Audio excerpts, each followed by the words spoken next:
Sometimes it can be overwhelming developing a preparedness plan. Here's some tips that hopefully will help you. First thing you need to do is identify what threats you might be facing. Are you looking at an economic threat, something in the form of maybe loss of a job, or just the high prices that we're seeing these days with the inflation going on in the country? Maybe it's a natural disaster. Maybe it's something else. It's up for you to decide what you're prepping for. Next, you need to have a plan. With your plan, you'll be able to chart out the things that you need to do to be better prepared.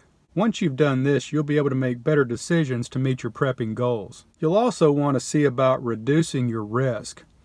Look around you, pay attention to what's in your plan, and mitigate the risks. Is there a risk in your home environment? Is there a risk in your evacuation?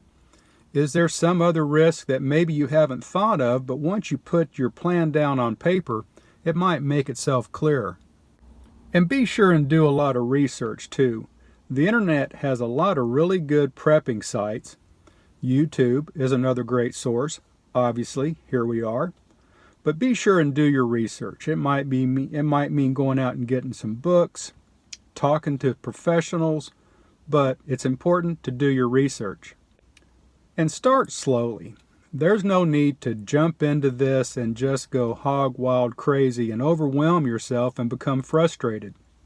Start slow, take your time, do what you need to do, but don't put it off.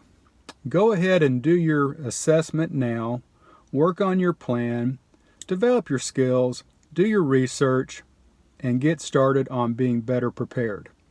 Hey, if you guys find this information helpful, why don't you go ahead and press down on that thumbs up and give me a like.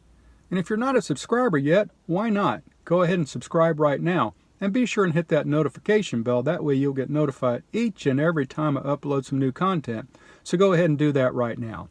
And be sure and share this video with your friends because I think it's important information that we need to get out there. And finally, remember the rule of 3, folks.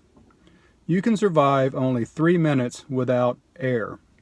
You can survive about 3 days without water. And you can survive only about 3 weeks without food. So keep the rule of 3s in mind when you're working on your preparedness plan. You guys have a blessed day.